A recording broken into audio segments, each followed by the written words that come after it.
안녕하세요. 3차 시 수업을 시작하겠습니다. 이번 주는 이 사실주의에 대한 수업을 계속 진행을 하고 있고요. 3차 시 또한 이 사실주의 화가들에 대해서 지금 준비를 했습니다. 이 사실주의는 이 1848년 2월 프랑스에서 2월 혁명이라는 사건이 일어나고요. 거기에 엎친 데 덮친 격으로 파리에서 이 콜레라까지 번창하게 되었어요. 저번에 이 그 사진술의 발명으로 인해서 진정한 사실성이란 무엇인가를 고민하던 화가들이 혼란스러운 이런 파리를 떠나서 바르비종이라는 조그만 마을에 모이게 됩니다. 그래서 이 바르비종파라고 불리게 된 그들이 존 컨스터블, 뭐 건초마차, 뭐 그분이겠죠. 그래서 그럼들의 그 영향을 받아서 이 시골 마을 바르비정에서 자연을 새로운 눈으로 관찰할 수 있다고 이 단순히 사물을 있는 그대로 재현하는 게 아니라 자신의 눈앞에 보이는 것을 솔직하게 표현해내는 것이 진정한 의미의 사실성이라고 생각한 겁니다. 그래서 이런 그 사실주의에서 조금 어떻게 보면 이게 이제 바르비장 종파들이 이런 인상주의 쪽으로 이제 그 넘어가는 그 단계라고 해야 되나요? 그 시점이라고도 볼 수 있어요. 그래서 이 장 프랑스와 밀레 다 아시죠? 이 사실주의 경향의 대표적인 화가죠. 그리고 컨스터블의 풍경에 대한 관점의 인물을 추가해서 농부들의 그런 소박한 생활과 정직한 그런 노동의 현장을 그렸죠. 그래서 밀레는 아틀리아의 고대의 장엄한 풍경이라든가 성경 속의 이야기를 상상해서 그런 것이 아니라 직접 그런 도화지와 물감을 들고 밖으로 나가서 자신의 눈앞에 펼쳐진 씨 뿌리는 사람들, 수확하는 아낙네들, 그리고 진정한 그런 사실성과 그로 인해서 진솔한 그 아름다움을 표현하고자 했던 것입니다. 그래서 그는 이 씨 뿌리는 사람 이것들을 주제로 해서 그림을 그렸습니다. 그래서 밀레에 대한 얘기입니다. 저는 이제 밀레에 대한 이야기를 해주려고 그 앞에 그런 이미지들을 담아가지고 왔고요. 밀레는 이 프랑스의 그 이탈리아와 더불어서 이 서유럽의 대표적인 미술의 나라입니다. 특히 이 19세기부터는 미술 활동이 활발하게 전개되어서 오늘날에 이르기까지 프랑스 미술은 서양 미술사에 아주 주도적인 위치에 서 있게 되죠. 그래서 19세기 이후에는 이런 신고전주의, 낭만주의, 사실주의, 인상주의 등으로 근대 미술이 전개되었습니다. 그래서 19세기 중엽에 등장한 이런 사실주의, 자연주의, 이것들이 대부분 이 프랑스의 화가, 특히 이 밀레가 있습니다. 그래서 이 밀레를 소개하려고 합니다. 밀레 작품들을 통해서 그런 그의 생애와 예술 세계를 만나보도록 하겠습니다. 지금 이 사람이 밀레고요. 밀레도 이 19세기를 대표하는 화가였고 농부였고요. 자신의 경험을 토대로 이런 농촌의 고단하고 열악한 이런 일상의 삶을 이 관찰자 입장에서 그린 19세기 프랑스 바르비종파의 대표적인 사실주의 작가입니다. 어떻게 보면 사실주의 화가죠. 이 노르망디에서 가난한 농부의 아들로 태어났습니다. 이 밀레도요. 그리고 1837년 파리에 가서 이 들라로시의 제자가 되었고 루브르 미술관에서 대가들의 작품을 연구하기도 했습니다. 그렇게 연구를 해서 1848년에 곡식을 키즈라는 사람들 이 사령에 당선되면서 주목을 받기 시작을 합니다. 이듬해 이 바르비종에서 바르비종으로 이사해서 농민들의 생활 모습을 그렸는데요. 밀레는 이런 농부의 일을 가장 신성한 것으로 여겨서 이 표현에 심혈을 기울였습니다. 그래서 대표적인 작품은 이런 이삭 짚는 사람들, 만종, 뭐 이것들이 대표적인 작품이라고 할 수 있겠습니다. 지금은 이런 프랑스를 상징하는 화가로서 생전에는 그다지 인정을 거두지 못했고요. 또 이런 생활고에 시달려서 싸구려 그런 누드화를 그려 팔아야 하던 시절도 겪었고요. 그의 친구 그 테오도르 루소가 모처럼 그림을 괜찮게 한 점 사간 사람이 있다고 하여 무척 기뻐했는데 세월이 지나서 사실은 루소가 직접 그림을 사주었고 자기가 사줬다면 밀레가 자존심이 상할까봐 거짓말했다는 걸 우연히 알게 된 적도 있다고 합니다. 루소와는 이런 인연으로 죽을 때까지 무척 친하게 지내면서 우정을 나누었다고 합니다. 생전에 이런 정치적인 논란에 휩싸인 적도 있었는데요. 농부의 모습을 주로 그린 것이 두고 보수 유파에서는 계층 갈등을 조장하는 사회주의란 비판을 받기도 했다고 합니다. 이에 대해서 밀레는 사회주의 등의 정치 사상에는 관심이 없다고 계속 말을 했고요. 루브르 미술관에는 이런 푸생, 르냉, 사르댕 이런 영향을 받았으나 도미에의 작품에는 결정적인 영향을 받았다고 합니다. 이 48년이죠. 1848년 이 살롱에 출품한 이런 곡식을 키즈라는 사람, 루브르 미술관 소장은 그 농민 생활을 그리는 최초의 계기가 되었다고 합니다. 그리고 49년 파리 교회에 바르비종으로 이사해서 농사를 지으면서 대지와 맺어져 있는 그런 농민 생활의 모습하고 주변의 자연 풍경을 그렸다고 합니다. 이 시절에 이런 루소나 코로나 이런 사람들과 친교를 맺었고요. 빈곤과 싸우면서 진지한 이런 태도로 농민 생활에서 취재한 일련의 작품들을 제작해서 독특한 이런 시적, 점감과 우수에 찬 분위기가 감도는 그런 그 작품들을 만들어서 이 바르비종파의 대표적인 화가가 되었다고 합니다.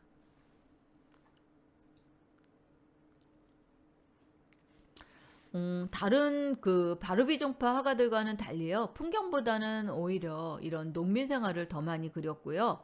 그런 가운데 어딘지 모르게 풍기는 이런 종교적 정감이 감도는 이런 서정성으로 친애감을 자아내고 오늘날까지 이런 유럽 회화 사상에서 유명한 화가 중에 한 사람으로 추앙받게 되었죠.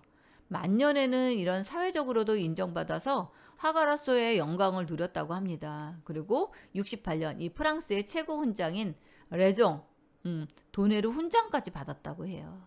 그래서 작품 중에는 이 씨 뿌리는 사람, 이삭죽기, 걸음마, 만종 이런 것들이 주목을 끌었고요. 나중에는 이런 봄에는 빛의 효과에 있어서 인상파를 예고하는 이런 그림도 그렸다고 합니다. 그리고 우유 짜는 여인, 저녁기도, 실 잡는 여인, 괭이 가진 남자, 젊은 어머니와 아기 등 이런 소묘와 파나 등의 작품들도 많이 남겼다고 해요.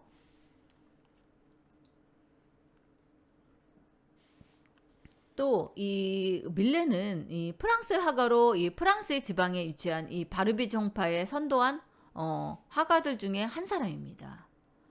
그리고 이런 이삭죽기, 만종, 씨 뿌리는 사람 등은 이 자연과 농민의 삶은 이런 작품들을 유명한 농민 화가로 사실주의 혹은 자연주의라는 이야기가 나올 정도로 유명한 농민 화가로 더 유명해졌다고 합니다. 그래서 리얼리즘, 이 내추럴리즘이라는 이런 화가로 불려지기도 했고요.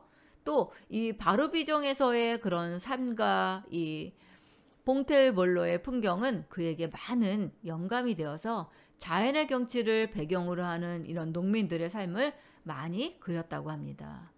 그가 사용한 그림의 주제와 화풍, 구도는 이 바르비종파의 시대가 막을 내린 이후에도 농촌 생활을 그린 다음 세대의 화가들에게도 영향을 끼쳤고요.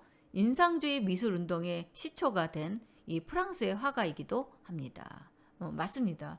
이 밀레 같은 경우에는 이런 사실주의와 인상주의를 연결해주는 이런 고리의 역할을 한 화가 중에 한 명이 이 밀레라고 할 수 있겠습니다.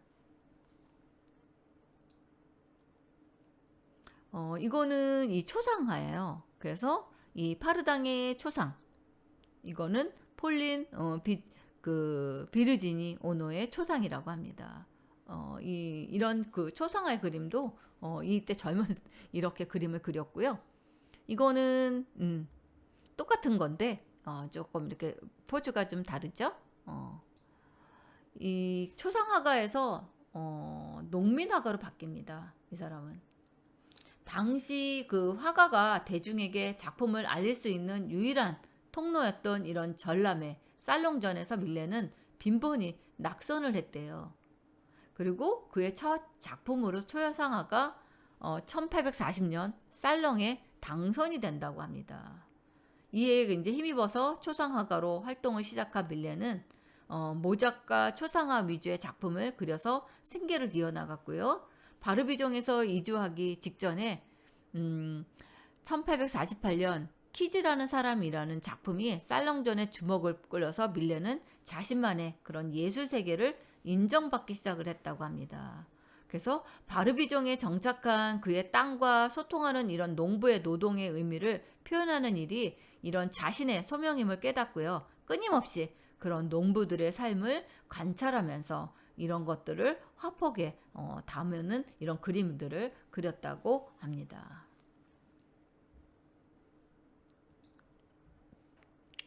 또 이 빈센트 반 고흐가 동경했대요. 이 밀레를요. 그래서 이 프랑스의 화가 이 밀레를 좋아해가지고 밀레의 이 대표작 있잖아요. 씨 뿌리는 사람들. 이것들을 그 고흐가 자기 얼굴을 비유해서 19세기 프랑스 민주화 혁명의 영향을 받아서 신분이 낮은 그런 농부를 큰 캠퍼스에 영웅적으로 그려내 큰 반향을 일으켰다고도 합니다. 이게 이제 그 그림들이 있는데요. 우쪽은 씨 뿌리는 사람이에요. 반센 그 고흐가 그린 거고요. 또 왼쪽도 본인 자신에 대한 겁니다.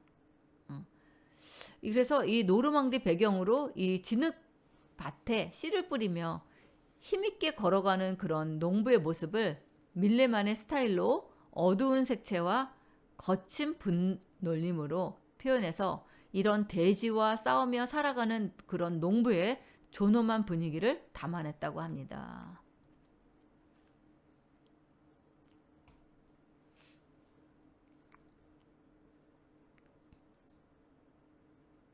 이거는 밀레의 씨 뿌리는 사람이에요. 예, 이게 이제 또 대표적인 작품이라고도 할 수 있겠죠. 이 씨 뿌리는 사람을 보고 있으면 농사를 지으면서 겪는 이런 수고와 희생이 느껴진다고 합니다. 그리고 고된 그 일임에도 불구하고 농사를 계속 짓는 그런 이유는 땀을 흘린 뒤 얻는 그런 열매가 가치 있기 때문이죠. 그래서 농사를 짓는 일이 어렵지만 그런 씨앗이 열매 맺는 것을 생각하면 이런 소망이 생기고 고된 농사일도 기쁜 마음으로 해낼 수 있다. 그래서 이런 씨 뿌리는 사람 이런 것들을 이렇게 그림으로 표현을 했다고 합니다. 이거는 이삭 줍는 여인들이에요. 이 1857년 이런 사롱존에 전시되었던 이삭 줍는 여인들.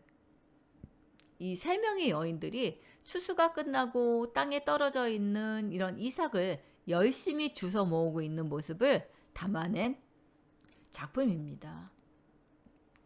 이 추수 이후에 남겨진 것들을 줍는 것은 사회에서 가장 최하급의 일들 중에 하나로 여겨지고 있었지만 밀레는 이 작품에서 여인들을 마치 영웅과도 같은 그런 구도로 표현을 했다는 거죠. 사실은 굉장히 이게 하찮은이고 제일 힘든 일인데 그거를 영웅처럼 표현을 했다고 합니다. 또한 이렇게 일하는 여인들의 등을 밝히는 이런 햇빛이 어떻게 보면 이런 신의 축복을 받은 것처럼 자연을 신의 의지를 내표하는 이런 현상이라는 밀레의 세계관에 담겨져 있다고 볼 수 있습니다. 정말 지금 이 이삭 줍는 여인들을 보면 이 색감과 이런 자연스러운 이미지며 너무 잘 그렸어요. 사실 같아요. 정말. 사람이 정말 이렇게 있어서 지금 움직일 것 같은 현실과 같은 사람이 그냥 이렇게 뛰어나올 것만 같은 그런 느낌을 받고 있습니다. 예. 지금 이 그림이죠. 그래서 이런 그림들을 보면 여기 자꾸 뭐가 생겼네요. 죄송합니다. 여기 이 그림들을 보면 요거를 봐야겠네. 여기도 그러네요. 제가 이미지를 잘못 가져온 것 같습니다. 예, 예. 이거는 만종입니다. 만종도 유명하죠. 밀레의 가장 대표적인 작품이라고도 할 수 있죠. 이 만종은. 이 농부는 감자를 캐던 이런 새스랑을 놓고 모자를 벗어들고 서 있고 그의 아내는 손을 모아 기도하는 모습입니다. 이 농민 부부를 중심으로 해서 이 그림의 배경에는 해가 지는 들판, 멀리 교회의 청탑과 농가 마을의 일부가 보이죠. 지금 너무 조그매서 잘 안 보이죠? 여기 저렇게. 당시 그 로마 카톨릭 마을에서는 하루 3번 종이 울렸다고 해요. 그래서 종이 울릴 때마다 모든 일을 멈추고 기도를 하는 시간이었다고 합니다. 그래서 만종은 이 저녁 종소리를 뜻하는 동시에 노동을 끝내는 시간을 의미한다고 합니다. 그러니까 종치는 거죠. 이제 퇴근하세요 하는 벨소리처럼 그런 것들을 그래서 이런 만종이라고 한 것 같습니다. 그래서 이런 부부의 경건한 이런 자세가 종교적인 이런 감동을 불러일으켰고 19세기 후반부터는 이 프랑스에 이런 판화 사진을 통한 이 복제본이 퍼져서 오늘날에도 전 세계적으로 대중성을 갖는 작품이 이 만종입니다. 굉장히 흔해져. 인쇄서 막 팔잖아요. 그래서 여기저기 많이 있는 것을 알 수 있습니다. 이게 이제 만종이죠. 그리고 저 뒤에 있는 이런 교회 이런 표정을 하고 이렇게 아주 평범한 자연에서 아주 평범하고 일상적인 그런 이미지들을 여기서 보여주고 있습니다. 그리고 약간 그 노을진 해가 지려고 하는 그런 그 노을빛의 이런 이미지들을 했는데 색감이랑 이런 것들이 굉장히 따뜻한 이미지들을 볼 수 있습니다. 이거는 감자 심는 사람들입니다. 부부가 같이 땅을 파고 감자를 심는 동안 이 나귀가 묶여 있는 나무 밑에는 아기가 잠자고 있는 모습을 표현하고 있습니다. 감자라는 이런 작물은 그 시대에 이 동물 사료로 쓰였던 것으로 농부의 그런 빈곤을 상징했을 가능성이 높습니다. 그리고 이런 대형 캠퍼스의 이 그림을 그림으로써 밀레는 이런 농부의 일이 결코 하찮은 일이 아니라는 점을 강조하고 이 프랑스 민주화의 영향을 받은 또 하나의 작품이라고도 볼 수 있습니다. 예, 감자 심는 사람들을 보면 그런 것 같습니다. 이 감자라는 이 작물이 그 시대에는 이 사료로 쓰여졌다고 해요. 근데 약간 빈곤층의 사람들은 이게 주식이 되었겠죠. 그래서 이제 그것들을 보여주면서 이 감자라는 그것들은 굉장히 그 하찮은 것이 아니다 하는 것을 보여주기 위해서 이렇게 감자 심는, 감자 파는 사람들이라고 해야 되나요? 그런 것들이 있습니다. 지금 이렇게 돼 있죠. 그래서 지금 여기가 당나귀가 여기 있고 아기가 여기서 자고 있죠. 이렇게 쉬면서 자고 있고 지금 이 부부는 일상 이 밭에서 이 감자를 이렇게 캐고 있는 모습을 보여주고입니다. 이것도 굉장히 평범한 그런 일상적인 이런 삶을 이렇게 표현을 한 것을 알 수 있죠. 이거는 키질하는 사람입니다. 그리고 옆에는 씨 뿌리는 사람. 키질이 뭔지 아세요, 여러분들? 옛날에는요, 이제 이게 키예요.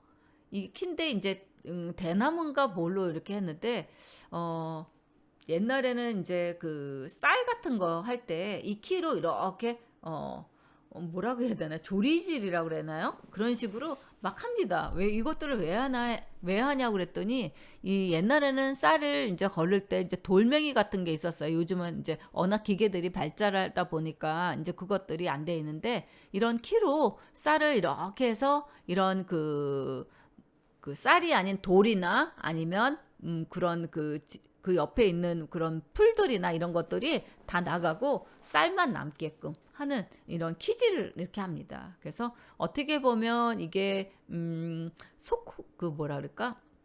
음, 우리가 뭐 이렇게 소쿠리 같은 거에다가 이렇게 뭘 넣잖아요. 그래서 그런 것 중에 하나라고 이해하시면 될 것 같습니다. 그래서 키즈라는 사람입니다. 그래서 아마 쌀이나 이런 밀이나 보리나 뭐 이런 것들을 이렇게 좀 이렇게 먼지나 못 먹는 것들을 이렇게 나갈 수 있게끔 하는 그런 장면을 그린 것 같습니다. 예, 그래서 저는 어렸을 때 한번 봤어요. 이 키즈라는 것들을. 그래서 시골에 가면 이런 것들을 많이 하고 있더라고요. 그래서 뭐 쌀 같은 경우에도 쌀에 이런 부스러기나 이런 것들이 다 나갈 수 있게끔 이렇게 크게 하는 것들을 제가 본 기억이 납니다.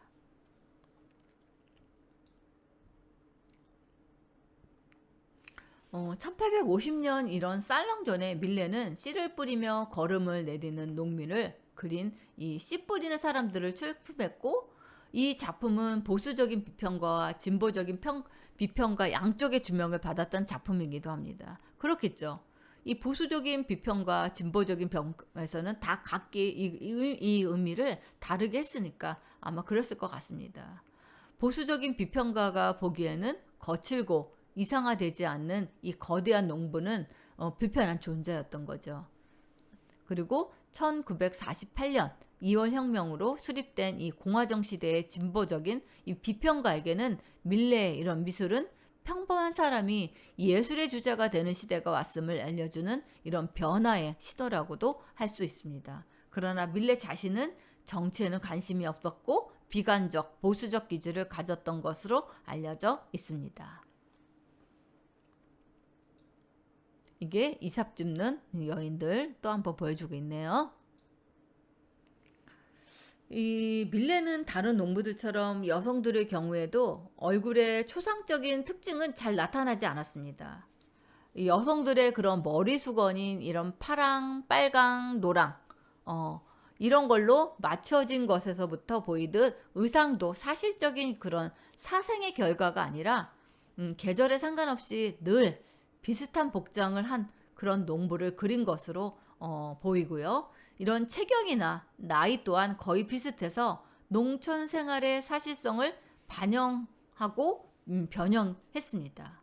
이 모든 것을 통해서 밀레가 만들어내고자 한 것은 특정 농부가 아니라 농부의 전형적인 일하는 아주 평범한 그런 농부의 일 그 자체를 표현하고 싶었던 거죠. 그래서 일을 하는 그들의 노동에서 피로와 가난을 느낄 수 있지만 그 노동을 조롱하거나 무시할 수 없는 고전적이고 고요함에서 위험을 느낄 수밖에 없는 것을 알 수 있습니다.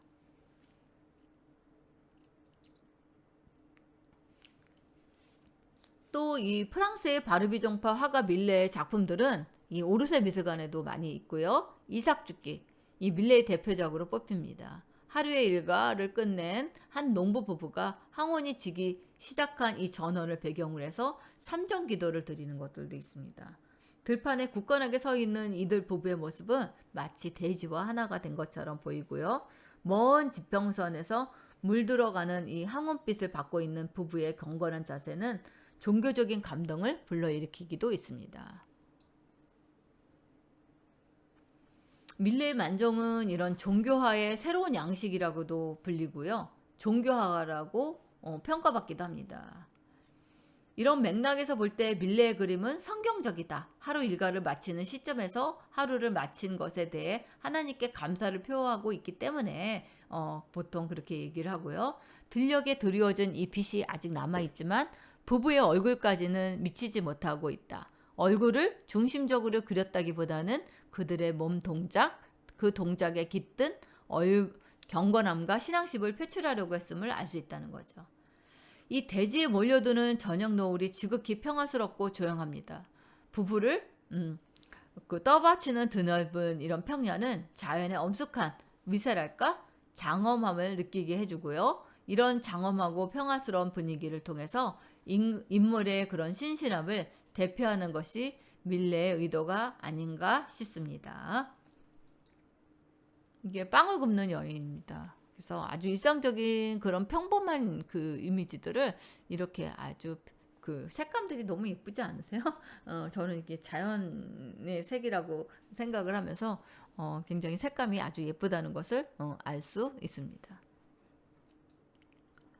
이것도 이제 작품입니다. 뭐 이렇게 내과에서 이제 강가에죠. 강가에서 빨래를 하는 그런 모습을 이렇게 보여주는 거고 있고요. 또 이 왼쪽은 지금 뭔가를 그 아이들한테 뭘 먹이려고 하는 것 같죠? 뭔가를 이 아이한테 먹게끔 하려고 하는 그런 모습을 이렇게 그림으로 표현을 했습니다. 이거는 이 그 농장의 일상적인 것들을 중심으로 해서 이렇게 했고요. 이거는 이제 배경, 이 마을 배경을 바르비 종파의 그런 동네 분위기의 배경들을 이미지해서 이렇게 표현을 한 것 같습니다. 이것도 서로 이제 농부의 일을 하면서 서로 이제 휴식 시간에 뭐 한 잔씩 마시는 것 같아요. 그래서 그런 일상적인 모습을 하고 여기도 일을 마치고 돌아온 이런 그 모습들을 이렇게 표현으로 그렸습니다. 이거는 나무를 베고 있는 모습이겠죠. 그리고 여기는 한 여인과 함께 어디 나들이를 가는 모습을 그림으로 표현한 것을 알 수 있습니다.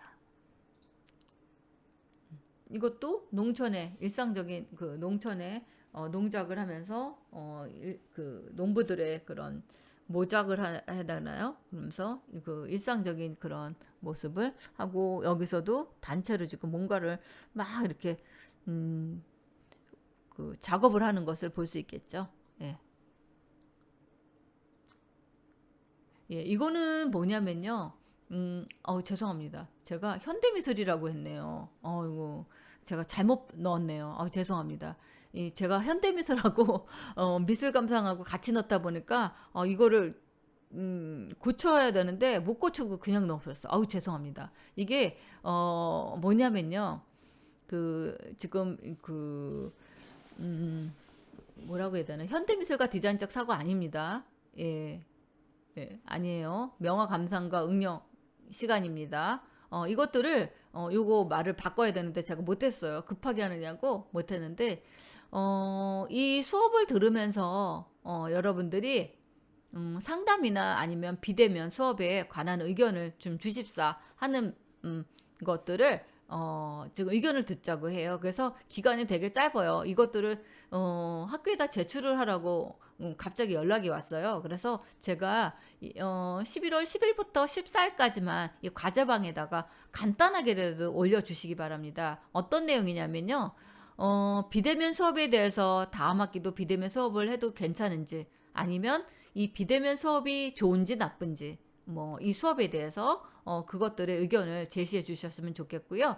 또 강의를 들으면서 이 어떤 방식의 수업을 좀 더 들으면 좋겠고 이 수업의 이 개선점, 장점, 단점 이런 것들도 이야기를 해주시면 감사하겠습니다. 그리고 기타 이런 상담이나 의견이나 아니면 상담이 있으면 이런 내용들을 여기다가 안 하셔도 돼요. 한글 파일에다가 하셔도 되니까 한글 파일에다가 하셔도 되고요. 여기다가 하셔도 되고 편하게 해서서 여러분들이 꼭 11월 14일까지 토요일까지예요. 그 기간이. 왜냐하면 제가 이것들을 15일 날 취합을 해서 이것들을 다 정리를 해서 제출을 해야 돼요. 그래서 여러분들이 꼭 14일까지 꼭 두 줄, 세 줄도 괜찮습니다. 그래서 이 과제방에다가 제가 올려놓을 테니까 과제방에다가 특별히 할 얘기 없음 그러면 그렇게 해도 괜찮아요. 그렇게 해서라도 써주세요. 저는 특별한 의견이 없습니다. 하셔도 되고, 저는 비대면 수업보다는 대면 수업으로 병행하는 게 좋습니다. 뭐 그렇게 하셔도 되고요.